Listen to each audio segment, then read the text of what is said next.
suggestion de la semaine Univers Ludo, Keyflower de Sebastian Glisdel ainsi que Richard Breeze. C'est un jeu qui se joue de 2 à 6 joueurs qui dure environ 45 à 120 minutes, dépendamment du nombre de personnes qui va jouer.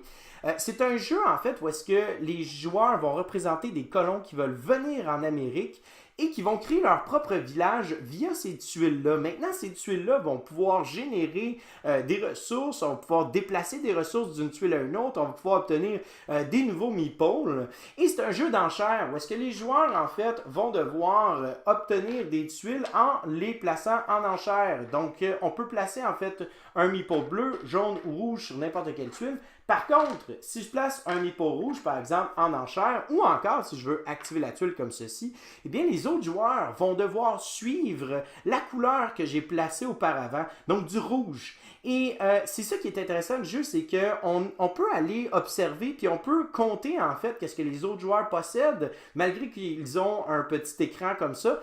Et aussi, il faut être continuellement à l'affût. Il faut regarder qu'est-ce que les autres joueurs ont besoin versus qu'est-ce que moi j'ai besoin. On a des choix cruciaux à faire. Et c'est un jeu qui vraiment offre une interaction assez unique dans son genre, je dirais particulièrement pour le type de jeu que c'est-à-dire un euro. Habituellement, dans les jeux euro, je fais pas grand-chose par rapport aux autres. Je fais mes petites choses, les autres vont faire leurs affaires, puis on se met pas trop de bâtons dans les roues.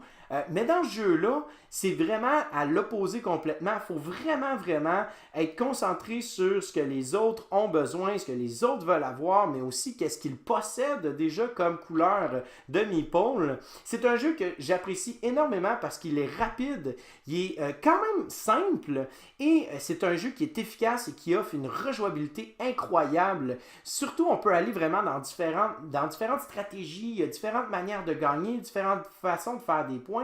Mais surtout, ce qui est intéressant, c'est vraiment l'interaction que ce jeu-là offre. C'était Vincent pour l'école du jeu et c'était la suggestion de la semaine et je te souhaite à toi et tes amis un bon jouage!